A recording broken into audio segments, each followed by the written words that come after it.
তুমি আসবে এখানে ভাঙতে, লাস্ট পয়েন্ট আমি এখানে মনে রাখবো, যেদিন তুমি অবস্থা নারায়ণগঞ্জে শহরে হেফাজতের মহাসমাবেশে ডাক দেওয়া হবে।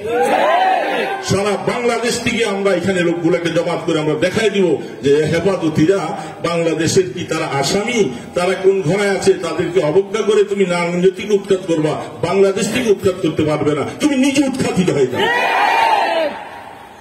এই জন্য আমরা এই মামলা উঠাইয়া দেওয়া একটা ওই সাধারণ কথা, এটা বলবো। তুমি কি বলতে চাচ্ছ যারা এখানে মামলা বাদী হয়ে আসামি করেছো আমাদেরকে, তুমি বুঝো ভালো থাকবে না।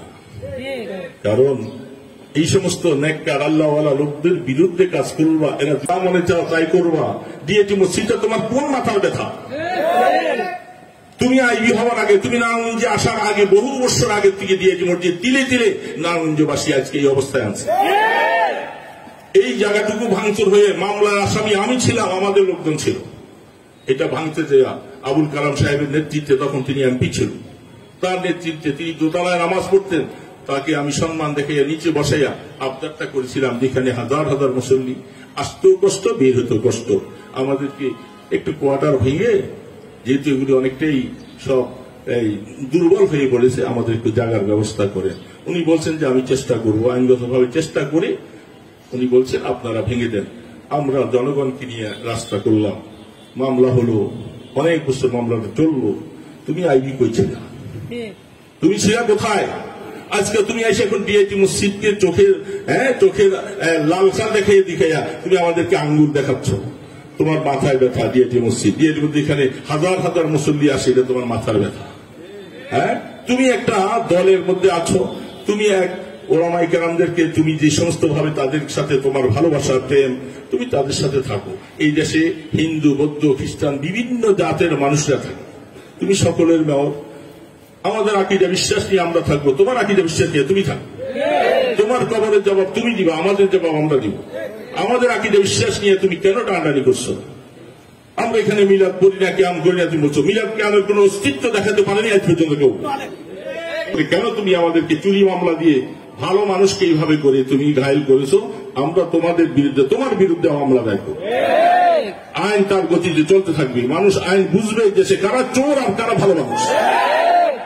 যারা কোটি কোটি টাকা চুরি করে করে আত্মসাৎ করে দেশের বিভিন্ন জায়গার মধ্যে বসে আছো, পৌরসভার কোটি টাকা তোমরা চুরি করো, বিভিন্ন জায়গা অবৈধভাবে তোমরা করো, বিভিন্ন ওয়ালাদেরকে নিজেদের পছন্দের লোকগুলাকে তোমার বাড়ির ভাড়া নিয়ে বানাও। বহু মানুষ তারা চাইও পায় না, তুমি সেইভাবে চুরি করতো।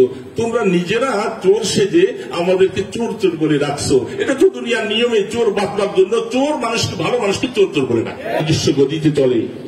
এই অংশটা তুমি করো নাই, এই অংশটা আমরা ভেঙে এটা এখানে আমাদের মসজিদের সাথে 2টা পয়সা করে করে তিলে তিলে করে আমরা মসজিদে অবস্থায় আনছি।